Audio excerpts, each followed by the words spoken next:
आज विश्व नदी दिवस है और हम हैं राजसमंद झील के सबसे खूबसूरत छोर नौ चौकी पर। राजसमंद झील भरी हुई है, राजसमंद झील छलक रही है और राजसमंद झील का राज समुद्र जिसका नाम है उसका पूरा स्वरूप हमें देखने को मिल रहा है। आज विश्व नदी दिवस के उपलक्ष्य में वीडीटीवी राजसमंद के हर नागरिक से राजसमंद झील के इस छोर से अनुरोध करने आया है कि राजसमंद झील को इसी तरह भरी रखने के लिए हम सभी की जिम्मेदारी बनती है कि हम झील का संरक्षण करें, हम झील की इस पाल को सुरक्षित रखें। राजसमंद झील में जो जल गोमती के माध्यम से पहुंचता है उस नदी के संरक्षण के लिए काम करें, ताकि यह जो झील हिलोरे ले रही है, यह जो झील का पानी राजसमंद को पूरा स्वरूप प्रदान कर रहा है वो ऐसा ही रहे, क्योंकि ये झील नहीं है, हमारी आस्था है, हमारी श्रद्धा है, हमारी मां स्वरूपा है। तो मैं दुष्यंत जी से कहूंगा कि इस झील का पूरा एक दृश्य आप हमारी जनता को, हमारे दर्शकों को बताएं कि कैसे राजसमंद झील जब भरी रहती है तो ये कितना सुंदर नजारा हमको देखने को मिलता है। यह सिर्फ झील नहीं है, यह हमारी मां है। और आप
आप सभी को विश्व नदी दिवस की शुभकामनाएं। मैया गोमती जो एक प्रेम का रूप कह सकते हैं, जिसके कारण ये राजसमंद झील का निर्माण हुआ, उस प्रेम के स्वरूप को माँ गोमती अपने चरणों के द्वारा बढ़ती है।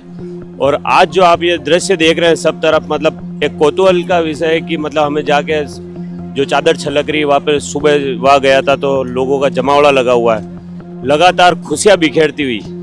तो मैं सभी से निवेदन करूंगा, इस राजसमंद के वासियों से, जो बाहर से आके बसे वो भी और जो यहाँ के हैं उनसे भी, क्योंकि यहाँ के लोगों की तो आत्मा में झील बसती है, लेकिन बाहर के लोगों को पसंद है, लेकिन वो चाहते हैं कि संघर्ष कहीं ना कहीं लोकल लोग करें। तो अगर लगातार हम इस गोमती के रास्ते में आने वाली जो रुकावटें हैं उनको दूर करें, तो ये जो दृश्य आज देख रहे हैं, मैं खुद भी नौ चौकी में, मुझे लगता है कि साल में 2 बार 3 बार आता हूँ, और वो भी इसलिए क्योंकि ये भरी हुई है, अभी इसलिए आया हूँ। तो मैं चाहूंगा कि ये हमेशा भरी रहे और इसी प्रकार यहाँ पे सभी लोगों को आनंदित करती रहे। धन्यवाद।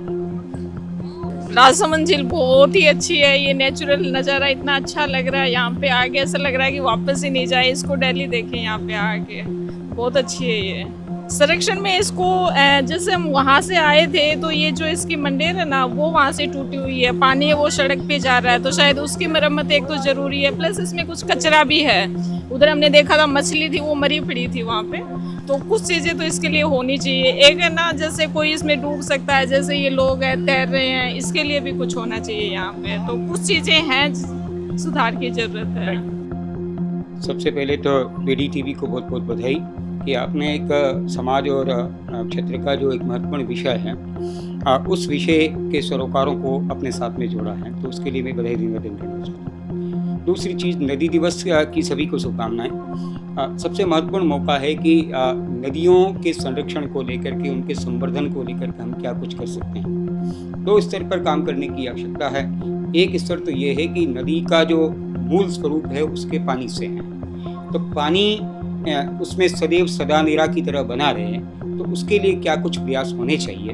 तो उसका जो कैचमेंट है, नदी का जो जलागम क्षेत्र है, उस जलागम क्षेत्र की स्वच्छता, उसकी मजबूती, उसके संरक्षण, उसके संवर्धन की तरफ ध्यान देना बहुत ज़्यादा ज़रूरी है। नंबर दूसरी चीज़ जो होती है कि नदियों की तासीर खत्म कब होती है, जब उसके ऊपर अतिक्रमण हो जाए, जब उसके एनक्रोचमेंट की समस्याओं के साथ साथ अपशिष्ट का निस्तारण जो है वो प्रॉपर तरीके से नहीं हो। तीसरी चीज़ है कि नदियों का जो बजरी दोहन का जो तरीका है, उस तरीके का अवैज्ञानिक स्वरूप जब आए तो नदियाँ बड़ी तकलीफ स्थिति में आ जाती हैं। मेवाड़ की नदियों के बारे में यदि हम सोचें तो मूल रूप से मैं समझता हूँ कि हमारी नदियों की तासीर बहुत अच्छी नहीं है। हमारे यहाँ पर बजरी दोहन और लगातार वनों की कटाई, पहाड़ों का क्षरण, पठारों का क्षरण, ये नदियों की तासीर को बदल रहा है और उस वजह से कभी अनावृष्टि की स्थितियां पैदा हो रही हैं और कभी अतिवृष्टि के समय में बाढ़ के हालात पैदा हो रहे हैं। इन दोनों चीज़ों के लिए कंट्रोल यदि हमें करना है, निस्तारण और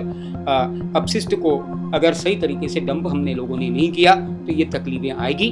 दूसरी चीज़ मैंने जो आपसे बताया कि बजरी दोहन का एक मैनर वे होना चाहिए और उसके साथ साथ हम लोगों को नदियों का जो जलागम क्षेत्र है उसको मजबूत करने का काम करना है। उसमें किसी प्रकार की कोई नष्ट करने की जो परिस्थितियां हैं, उन परिस्थितियों के ऊपर नियंत्रण करना बहुत जरूरी है। विश्व नदी दिवस के उपलक्ष्य में हमारी अपील राजसमंद की जनता से, सभी से, कि हम इस झील को जीवन देने वाली जो नदियां हैं, चाहे वो गोमती नदी हो या खारी फीडर नहर, उसके संरक्षण के लिए काम करें, उसके अतिक्रमण को बढ़ावा ना दें और वहां अगर कोई ऐसा कर रहा है तो उसको रोके भी। गोमती के मार्ग में कोई अतिक्रमण की शिकायत है या कोई अतिक्रमण की बात या खबर आपके पास है तो आप BD TV को दीजिए, क्योंकि हम चाहते हैं कि कोई भी हो, लेकिन अगर उसने राजसमंद झील के जल को रोकने की कोशिश की है तो उस पर कार्रवाई होनी चाहिए और BD TV सबसे आगे खड़ा होकर इस कार्रवाई को अंजाम देगा।